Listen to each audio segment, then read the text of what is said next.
So hello and namaste everyone, hope you guys are fine. Welcome back to my channel Ride with Japali. This is me, your friend Prajal Budhathoki, and welcome to the very beginning of the new vlog. So आज मैले हल्का एउटा informative हुन्छ नि एउटा kind of information video लिएर आएको छु हजुरहरुको सामु है। यो चाहिँ अब बाइकर्सहरुको अथवा जसले बाइक कुदाउनुहुन्छ है उहाँहरुको लागि चाहिँ भेरी इम्पोर्टेन्ट हुन सक्छ यो कुरा है, किनभने उहाँहरुको डेली लाइफमा युज हुने कुरा हो के। So without delay let's get into the video. So all right, so आज हामी कुरा गर्न गइरहेको छौँ हाम्रो क्लचको बारेमा है, क्लच लिभरको बारेमा। सो हामीले चाहिँ फुल क्लच हाफ क्लच कसरी युज गर्ने त्यसको बारेमा आज म हजुरहरूलाई सानो यो भिडियो लिएर आएको हो हजुरहरूलाई। अनि सो क्लचको चाहिँ क्लच युज गर्ने चाहिँ तीनटा प्रोसेस हुन्छ, त्यसलाई भन्छ एउटा फुल क्लच जुन चाहिँ क्लच डिसइन्गेज भएको बेलाको हुन्छ है, अनि अर्कोलाई भन्छ पार्शियल क्लच अथवा अनि त्यसरी अर्कोलाई भन्छ क्लच फुल क्लच जुन चाहिँ हामीले क्लचलाई पुरै इन्गेज गरेको हुन्छ हो। हाम्रो क्लच युज हुने भनेको तीनटा प्रोसेस हुन्छ। सो यहाँ हेर्नु होला, सो जब हामीले यो क्लच लेभललाई पुरै पुल गर्छौँ यो भनेको चाहिँ फुल क्लच हो है। सो यसलाई चाहिँ के पनि भन्न सकिन्छ भन्दाखेरि क्लच डिसइन्गेजमेन्ट भएको पोजिसन पनि भन्न सकिन्छ होइन। अनि सेकेन्ड भनेको जब हामीले यसलाई हल्का पार्शियली छोड्छौँ है, यसलाई चाहिँ पार्शियल डिसइन्गेजमेन्ट पार्शियल क्लच पनि भन्न सकिन्छ है। सो यो चाहिँ कस्तो बेलाको भन्दाखेरि जब हामीले न्युट्रलमा छ फर्स्ट गियरमा सिफ्ट गऱ्यौँ, अनि त्यसरी जब हामीलाई अब अगाडि बढ्नु छ भने चाहिँ यो पोजिसनमा हाम्रो लिभर हुनुपर्छ, तब मात्रै बाइक अगाडि बढ्छ है। सुरुमा चाहिँ यो पोजिसनमा हुनुपर्छ, अनि त्यसरी मात्रै फुल क्लच छोड्ने हो है। अनि फुल क्लच भनेको त मैले हजुरलाई भन्नै पर्दैन, फुल क्लच भनेको चाहिँ यो भनेको चाहिँ के हुन्छ भन्दाखेरि क्लच पुरै इन्गेज भएको बेलाको पार्ट हो है।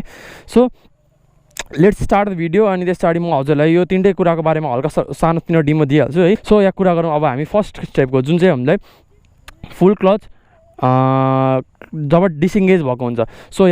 सो यो भनेको चाहिँ कस्तो भन्दाखेरि म तपाईँहरूलाई प्रोसिजर देखाउँछु। फर इक्जाम्पल जस्तै हजुरको बाइक स्टार्ट छ है, हजुरको बाइक स्टार्ट छ, अहिले मेरो बाइक न्युट्रलमा छ है। सो मेरो डिजिटल काम गर्दैन, हजुरहरूलाई म यतिकै बोलेर भनिदिन्छु है त। सो डिजिटल काम गर्दैन, अहिले सर्टेन आरपिएममा होला मेरो बाइक, मैले रेप दिएँ है, एज यु क्यान हियर मैले रेप दिइरहेको छु, मेरो आरपिएम बढिरहेको होला होइन। सो अब कुरा गरौँ हामी पहिलो स्टेपको है। सो यो भनेको जब हामीले यो चाहिँ स्टेप कहिले युज हुन्छ भन्दाखेरि जब हामी न्युट्रल छ, अब जस्तै फर्स्ट गियरमा हालेँ मैले, अनि मलाई बाइक कुदाउन अब बाइक अगाडि बढाउनु मन छ है। सो मैले बढाउनु खोजेँ भने हो, यसलाई भन्छ चाहिँ यो चाहिँ दुईवटा सिचुएसनमा मात्रै युज हुन्छ। फर्स्ट भनेको चाहिँ जब यसरी न्युट्रलमा छ र फर्स्ट गियरमा सिफ्ट गर्नुभयो, अनि त्यसरी अब हजुरलाई बढ्नु छ भने चाहिँ हो यति बेला युज हुन्छ। यो भनेको चाहिँ एउटा स्टेप भयो भने मतलब एउटा ठाउँमा युज भयो भने। सो सेकेन्ड स्टेप भनेको चाहिँ केमा युज, सेकेन्ड स्टेप भने सेकेन्ड पार्ट भनेको चाहिँ केमा युज हुन्छ भन्दाखेरि जब जस्तै फर इक्जाम्पल अब हजुर यसरी बढिरहनु भएको छ, एउटा सर्टेन तपाईँको मोमेन्टम छ है, यसरी अब बढिरहनु भएको छ है।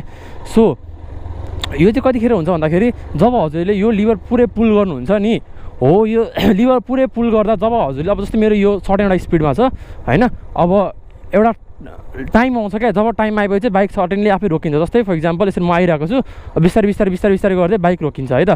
सो बाइक अहिले रोक्यो होइन। सो यो भनेको चाहिँ विलको मोमेन्टमले गर्दाखेरि बढेको हो नि त, जबकि त्यो पावर चाहिँ मेरो विलमा पुगेकै छैन, किनभने मैले क्लचलाई पुरै डिसइन्गेज गरेको छु। जब मैले यता रेप दिन्छु नि, जस्तै फर इक्जाम्पल यो भयो, म बाइक कुदिरहेको छ होइन, मैले यता क्लच फुल तानेँ अनि क्लचलाई डिसइन्गेज गराएँ र यता मैले रेप दिएँ हो। यो रेप दिएको बेला पनि जुन पावर हुन्छ नि त्यो चाहिँ विलमा पुग्दैन र बाइक अगाडि बढ्दैन क्या। सो यो दुईवटा वेजमा मात्रै यसले काम गर्छ। यो जुन क्लच फुल क्लच जब डिसइन्गेज भएको हुन्छ होइन, डिसइन्गेज भएको बेलाको चाहिँ यो चाहिँ दुईवटा पार्टमा मात्रै काम गर्छ हो। त्यो जुन मैले भनिहालेँ हजुरलाई, जब चाहिँ हजुरले न्युट्रलबाट फर्स्ट गियरमा सिफ्ट गर्नुहुन्छ र हजुरहरूलाई बाइक अगाडि बढाउनु छ हो, त्यो बेलामा युज हुन्छ एउटा। अनि अर्को भनेको चाहिँ जब हजुरहरू अब सर्टेन मोमेन्टमा गइरहनु भएको हुन्छ र यसलाई लिभरलाई पुरै पुल गर्नुहुन्छ अथवा गियर अप सिफ्ट गर्नु पऱ्यो हो, त्यो बेला चाहिँ क्लचलाई चाहिँ क्लच लिभरलाई हजुरले पुरै पुल गर्नुभयो भने चाहिँ हो यो बेलामा यो बेलामा चाहिँ जुन क्लच युज भइरहेछ है, जुन क्लच युज भइरहेको छ हो, यो बेलाको प्रोसिजरलाई चाहिँ के भन्छ भन्दाखेरि फुल क्लच डिसइन्गेज भएको बेलाको पोजिसन है त। सेकेन्ड भनेको चाहिँ हाम्रो पार्शियल क्लच जुनलाई जस्तै फर इक्जाम्पल मैले यसलाई यो भनेको चाहिँ हाम्रो फुल क्लच भयो जब चाहिँ क्लच डिसइन्गेज भएको हुन्छ, यसलाई मैले हल्का छोडेर जुन मैले हल्का छोड्दाखेरि जब बाइकले मोमेन्टम स्टार्ट गर्छ नि हो, त्यो पोर्सन हो, त्यो पार्टलाई चाहिँ भन्छ पार्शियल क्लच इन्गेजमेन्ट है। सो यो बेला यो चाहिँ के यो चाहिँ कति बेला हुन्छ भन्दाखेरि जब हजुरको इन्जिनको क्र्याङ्क साफ्ट र गियर बक्सको साफ्ट हुन्छ नि हो, त्यो बिचमा प्रोड्युस भएको जेनेरेट फोर्स चाहिँ अथवा त्यो बिचमा प्रोड्युस भएको जुन एनर्जी हुन्छ नि हो, त्यो एनर्जी चाहिँ 30, 50, 70% कति युज हुन्छ है, 100% युज हुँदैन यो बेलामा, 30, 50, 70 समथिङ 80% कति यति मित्र कति हुन्छ है। सो यो बिचमा रहेको पावर चाहिँ युटिलाइज हुन्छ। यो भनेको चाहिँ हजुरको सबभन्दा डेन्जरस सबभन्दा इम्पोर्टेन्ट र सबभन्दा बेसिक पार्ट हो क्या, मतलब बेसिक पोजिसन हो क्या। यो पोर्सन चाहिँ हजुरहरूले एकदम हुन्छ नि ध्यान दिएर सिक्नुपर्ने हुन्छ है। यसले गर्दाखेरि चाहिँ हजुरहरूको बाइकको माइलेज है, त्यस पछाडि रह्यो हजुरको इन्जिनको लाइफ, त्यस पछाडि गियर बक्सको लाइफ, हजुरको क्लच प्लेटको लाइफ हो, यसले चाहिँ यो पोर्सनले डिटरमाइन गर्छ है, यो पोजिसनले। सो अब हामीले हाफ क्लच चाहिँ कति बेला युज गर्ने अथवा कति बेला युज गरिन्छ भन्दाखेरि, जस्तै for example let me start the bike.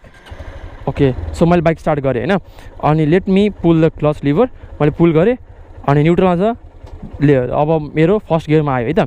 So यो पार्सियल क्लच कतिखेर युज हुन्छ भन्दाखेरि, यसलाई चाहिँ जब हामी जस्तै फर इक्जाम्पल मैले रोकेको छ गाडी र मलाई अलिकति स्पिड गेन गर्न मन लाग्यो अथवा मोमेन्टम गेन गर्न मन लाग्यो है, मैले हल्का मोमेन्टम लिएँ है। सो यो बेला मैले हेर्नु यता मैले रेप दिएको हुँदिनँ, यो मैले हल्का छोडेँ नि हो, यति यो छोड्दाखेरि जब बाइक मुभ भयो नि, यो मुभ भएको पोजिसनलाई चाहिँ के भन्छ भन्दाखेरि पार्सियल क्लच इङ्गेजमेन्ट है। सो यति बेला चाहिँ हजुरको बाइकको चाहिँ पुरै एनर्जी युज भएको हुँदैन। जस्तै फर इक्जाम्पल मैले यो बाइक कुद्यो है, मेरो यता लेफ्ट ह्यान्ड साइडमा हेर्नु है त, मैले बाइक कुद्यो है, मैले पुरै छोडेको छुइनँ है त, म अब यता रेप दिन्छु। अब हल्का बिस्तारै अलिअलि पावर गेन गर्न थाल्यो, हल्का बिस्तारै कुद्यो, तर मैले जुन हो यो साउन्ड छ नि हो, यो साउन्ड चाहिँ भनेको कस्तो भन्दाखेरि हजुरको पुरै पावर युज भएको हुँदैन नि त, त्यही गर्दाखेरि आरपिएम मात्रै बढ्छ, हजुरको स्पिड चाहिँ अलिअलि मात्रै बढ्छ, तर आरपिएम चाहिँ ओभरै बढ्छ क्या हो। त्यो बेलाको पोजिसनलाई भन्छ पार्सियल क्लच इङ्गेजमेन्ट है। सो यो चाहिँ तिनवटा स्टेप के अरे तिनवटा वेमा युज हुन्छ है। फर्स्ट भनेको मैले भनिहालेँ हजुरलाई है, जब हामीले न्युट्रलबाट फर्स्ट गियरमा सिफ्ट गर्छौँ र हल्का मोमेन्टम गेन गर्नु पऱ्यो भने चाहिँ यो एउटा पोजिसन युज हुन्छ।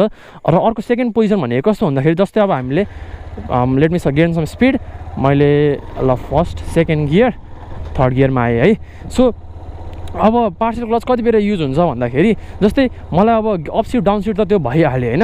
अब जस्तै फर इक्जाम्पल हामी त अब कोही अब सबैजना यो उयो खाली एरियामा त हुँदैन नि त, कोही अब सिटीहरूमा नि हुन्छ हो। सिटीहरूमा युज हुने सिटीहरूमा चाहिँ के हुन्छ भन्दाखेरि, अब जस्तै तपाईँको हामीले अब ट्राफिक जामहरू फेस गर्नुपर्ने हुन्छ है, अनि त्यसको लागि चाहिँ अब हामीले मतलब स्पिड त हाम्रो डिक्रिज हुन्छ नि त, तर अब हामीले फुल क्लच दिएर त कुदाउन सकिँदैन होइन, फुल क्लच छोडेर त कुदाउन सकिँदैन नि त होइन, किनभने हामीलाई सर्टेन स्पिड त चाहिएको हुन्छ हो। त्यतिखेर चाहिँ हामीले पार्सियल क्लचलाई युज गर्ने के, जस्तै पार्सियल क्लचलाई युज गर्ने भनौँ न है। जस्तै फर इक्जाम्पल मैले हाफ क्लच दिएँ है, हाफ क्लच दिँदाखेरि जस्तो मैले रेप गरेँ नि, रेप गर्दाखेरि पनि बाइक त्यति स्पिडमा बढेको छैन, जति पावर भएको हुन्छ है त्यति बढ्दैन है। सो हामीले स्पिड कुदाउनु त पाइँदैन नि त होइन। सो त्यो भएको बेला त्यतिखेर चाहिँ कस्तो हुन्छ भन्दाखेरि, अब हामीले हाफ क्लच युज गरेर कुदाउनु पर्ने हुन्छ है। सो हाफ क्लच युज गरेर कुदाएको बेला त एउटा सर्टेन स्पिड त यसले लिन्छ नि त, आफूले जति लान सक्ने हो त्यति स्पिड त यसले गेन गर्छ नि त हो। त्यो गेन भएको स्पिडलाई चाहिँ हामीले एक्सिलेटर रेप नदिई त्यो जति स्पिड गेन गर्छ हो त्यो स्पिडमा कुदाउनु भयो भने चाहिँ हजुरको क्लचलाई केही असर पर्दैन होइन, क्लच प्लेट छिटो जल्दैन। तर अब जस्तै हजुरहरूले यसलाई हाफ क्लच लिनुभयो अनि हाफ क्लच लिएर चाहिँ अनि रेप गरेँ अनि गर्नुभयो भने चाहिँ हो, यति बेला चाहिँ हजुरहरूको क्लच प्लेटलाई चाहिँ म्याक्सिमम् इफेक्ट पर्छ र छिटो चान्स छ कि त्यो क्लच प्लेट ड्यामेज हुन्छ भनेर है त। अनि जस्तै अब हाफ क्लच र जस्तै फर इक्जाम्पल अब नेक्स्ट कुरा गरौँ, जस्तै यो हाफ क्लच मैले यो फुल भएँ, जस्तै यो भयो मेरो हाफ क्लच, मैले फुल क्लच लिएदेखिर अब यसलाई मैले हल्का छोडेँ है। अब यो पोजिसनलाई भन्छ हाफ क्लच पोजिसन होइन। सो मेरो बाइक कुद्न थाल्यो नि त, तर मेरो यो बाइक कुद्न थाल्नु स्टार्ट हुन्छ नि जब मैले यहाँ जुन लिमिटमा मैले छोड्छु र मेरो बाइक कुद्न थाल्छ नि, सब मोमेन्टम गेन गर्न थाल्छ नि हो। त्यो मोमेन्टम गेन गर्न थाल्नुको पोजिसन र जुन यो मैले फुल क्लच लिँदाको पोजिसन छ नि हो, यो दुइटाको ग्यापलाई चाहिँ के भन्छ भन्दाखेरि फ्रिक्सन एरिया भन्छ क्या हो। यो दुइटा ग्याप, यो ग्यापको बिचमा पनि हजुरहरूले गियर चेन्ज गर्दा हुन्छ। तर यो चाहिँ कस्तो गर्छ भन्दाखेरि, कसले गर्छ भन्दाखेरि जो प्रोफेसनल राइडर्सहरू हुन्छ है, अनि अब उहाँहरूले चाहिँ कुदाएको अथवा उहाँहरूको एक्सपिरियन्स धेरै छ, उहाँहरूको ह्याबिट भइसक्यो है हो। उहाँहरूले चाहिँ यो पोजिसनमा गियर सिफ्ट गर्छ। जस्तै फर इक्जाम्पल यहाँ हेर्नुहोस् है त, मेरो यो लेफ्ट ह्यान्डमा हेर्नु होला है त, जस्तै मैले बाइक कुदाएँ, okay let me gain some speed है, मैले यहाँ फोकस गर्नु है, यहाँ फोकस गर्नु है त। सो मैले हल्का एउटा स्पिडमा कुदाइरहेको छु, अब मलाई गियर चेन्ज गर्नु पऱ्यो, मैले के गर्छु स्पिड गेन गरेँ टक टक। सो मैले यो लिभर पुरै पुल गरिनँ नि त, जस्तै यो भयो, यहाँ हेर्नु है त ओके। त्यो बिस्तारै हेर्दाखेरि चाहिँ त्यो मैले लिभर पुरै पुल गरेको छुइनँ नि त हो। त्यो पुरै पुल नगर्दाखेरि चाहिँ त्यो बिचमा गियर चेन्ज गर्न हजुरहरूले पाउनुहुन्छ, त्यसलाई भन्छ फ्रिक्सन एरिया है त। तर हजुरहरूले तर कतिजना म्याक्सिमम अथवा जो हुन्छ नि अलिकति यङ एजको अनि उहाँहरू अब क्विक सिफ्ट गर्न खोज्नुहुन्छ, अलिकति स्पिड गेन गर्न खोज्नुहुन्छ क्विक सिफ्ट गर्दै है। सो उहाँहरूले चाहिँ के गर्नुहुन्छ भन्दाखेरि जस्तै मैले अलिकति गियर लिएँ, ढक ढक हो, यो चाहिँ कस्तो भन्दाखेरि उहाँहरूले हाफ क्लचको बेलामै गियर सिफ्ट गरिदिनुहुन्छ क्या हो। त्यो हाफ क्लचको बेलामा जब उहाँहरूले गियर सिफ्ट गर्नुहुन्छ नि तब चाहिँ हजुरको गियर बक्स म्याक्सिमम ड्यामेज हुन्छ क्या।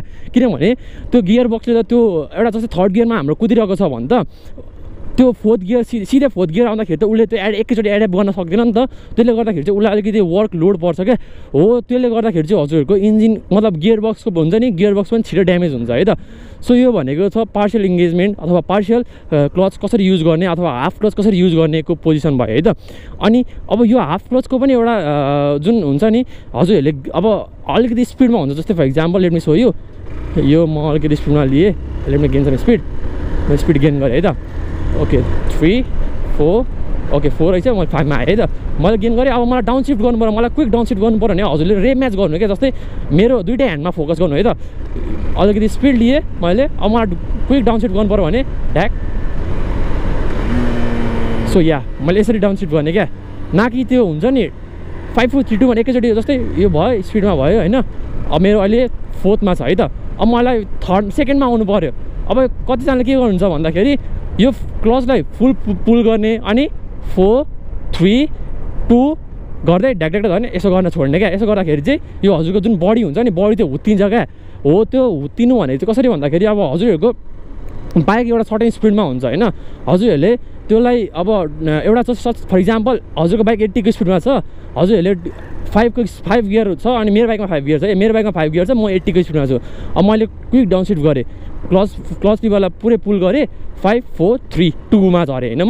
मलाई अब स्पिड डिक्रिज गर्नु पऱ्यो नि त, अनि म त्यही भएर 5 4 3 2 मा झरेँ है हो। त्यो झर्दाखेरि मैले के गर्छु भन्दाखेरि क्लचलाई पुरै पुल गर्छु, 5 4 3 मा 3 2 झर्छु नि त हो। त्यो गर्दाखेरि चाहिँ अब हजुरहरूको बाइक 80 90 को स्पिडमा छ अनि अब हजुरले सडनली क्लचलाई रिलिज गर्नुहुन्छ नि त हो। त्यो रिलिज गर्दाखेरि चाहिँ बाइक एकैचोटि त्यो जति उसको चाहिने स्पिड हो त्यति स्पिडमा आउन खोज्छ नि त हो। त्यसले गर्दाखेरि चाहिँ टायर पछाडिको टायर लक हुन्छ क्या, लक भएर टायर कोही बेला स्किड पनि हुनसक्छ होइन। अनि त्यो लक हुँदा चाहिँ के हुन्छ भन्दाखेरि अब बाइकको स्पिड चाहिँ कम हुने भयो होइन। जस्तै 80 90 को स्पिडमा छ भने त हजुरको बडी त 80 90 को स्पिडमा गइरहेको हुन्छ, अनि बाइक सडनली 40 मा झर्दाखेरि त हजुरको बडीले पनि त एड्याप्ट गर्नु पर्ने, एक्कासी एड्याप्ट त हुँदैन हो। त्यसले गर्दाखेरि चाहिँ हजुरले यसरी झट्का दिन्छ क्या अगाडि, त्यो हजुरलाई फिल हुन्छ क्या हो। त्यसले गर्दाखेरि चाहिँ डिफ्रेन्ट हुन्छ नि इन्जुरिजहरू पनि फेस गर्नुपर्छ मान्छेहरूले। जस्तै हाम्रो हातको यो फ्र्याक्चर हुने चान्स हुन्छ बडी है, मान्छे अब अगाडि नै हुत्तिन सक्छ, पछाडि पिलियन छ भने पिलियन आएर हाम्रो हेलमेटतिर ठोकिने ओर्ने हो, त्यस्तो कुराहरू पनि हामीले फेस गरेको छौँ अथवा देखेको छौँ नि त। सो अब हाम्रो अर्को थर्ड पोजिसन रहेको छ हाम्रो क्लचको फुल इङ्गेजमेन्ट। यो बेला चाहिँ के हुन्छ भन्दाखेरि हजुरको जुन इन्जिनको क्र्याङ्क साफ्ट र गियर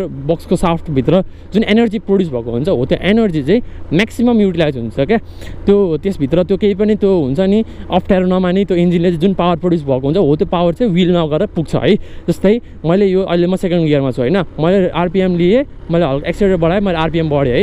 अब एउटा जस्तै यो भयो नि हो, यो भनेको चाहिँ बाइकले फुल एनर्जी युज गरिरहेको छ क्या। उसको जुन सेकेन्ड गियरमा एनर्जी जति चाहिने उसलाई जति उसले प्रड्युस गर्न सक्छ नि हो, त्यति एनर्जी चाहिँ पुरै युज हुन्छ क्या हो। त्यो बेलाको पोर्सनलाई भन्छ क्लचको फुल इङ्गेजमेन्ट, यसलाई फुल क्लच पनि भन्न सकिन्छ होइन। सो यो चाहिँ अब जस्तै हामीले फर इक्जाम्पल हाइवे राइड अनि अब लामो लामो बाटो जहाँ पनि हजुरले खाली पाउनुहुन्छ होइन हो, त्यो खाली पाउने ठाउँमा चाहिँ हजुरहरूले एकदम हुन्छ नि फुल क्लच छोडेर फुल क्लच युज गर्नु होला है। फुल क्लचलाई चाहिँ फुल इङ्गेजमेन्टमा पोर्सनमा छोडिदिनु होला। यसले गर्दाखेरि चाहिँ हजुरहरूको जुन माइलेजमा पनि अलिकति देखिन्छ है, माइलेज अलिकति इम्प्रुभ हुन्छ। हजुरहरूको क्लच प्लेट छिटो जल्दैन होइन, गियर बक्समा त्यति ड्यामेज पर्दैन किनभने हामीले गियर अप डाउन गरिरहनु पर्दैन नि त है। त्यही भएकोले गर्दाखेरि हजुरहरूको गियर बक्स पनि ड्यामेज हुँदैन होइन। अनि यसले चाहिँ कतै न कतै इन्जिनको लाइफ पनि अलिकति बढाउँछ क्या, मतलब हुन्छ नि छिटो बिग्रिँदैन क्या मैले भन्न खोजेको। So utilize it in proper way म चाहिँ त्यही भन्छु होइन। अनि त्यस पछाडि अब हल्का यस्तो यो भनेको माइनरै होला है, सरी तपाईँहरूलाई माइनर हुन्छ नि माइनर इन्फर्मेसन लाग्ला है, अथवा कतिलाई त थाहा पनि होला यो बारेमा, थाहा पाउनु इट्स भेरी गुड है। थाहा नहुनेलाई चाहिँ माइनर लागे पनि यस्तो सानो माइनर कुराहरूले पनि हजुरहरूको इन्जिनमा चाहिँ इन्जिनको लाइफ अथवा इन्जिनको हेल्थ चाहिँ धेरै डिक्रिज गर्ने काम गर्दछ। सो यस्तो कुराहरूलाई चाहिँ हजुरहरूले राम्ररी मतलब हुन्छ नि मतलब इफेक्टिभ वेमा युटिलाइज गर्नु होला यस्तो कुराहरू त्यो हतारमा डाउन सिफ्ट अप सिफ्ट नगर्नु होला होइन अनि क्लचलाई पनि धेरै युज नगर्नु होला सो अब सिटिजहरूमा चाहिँ अब हामीले युटिलाइज गर्नै पर्छ त्यो चलाउनै पर्छ होइन त्यो गर्दाखेरि पनि हजुरहरूले जुन वे चाहिँ रिकमेन्डेड छ होइन जुन वेमा हामीलाई गर्नु भनेर सजेसन छ अथवा हामीले जानेको छौँ हो त्यो वेमा गर्नु होला क्या त्यो अरूलाई देखाउनको चक्करमा त्यो पुरै अपसिफ्ट डाउनसिफ्ट गरेर चाहिँ नगरिदिनु होला है त्यसले गर्दाखेरि हजुरहरूको यो क्लच वायर पनि छुट्टिने हुनसक्छ अनि so thank you so much guys for watching the video till here यदि तपाईँहरूलाई भिडियो राम्रो लाग्यो भने please do like share and subscribe the channel होइन अनि त्यसरी अब तपाईँहरूलाई मेरो फर्स्ट इन्फर्मेटिभ भिडियो कस्तो लाग्यो त्यो पनि कमेन्ट गरिदिनु होला अनि I meet you in the next video till then take care peace by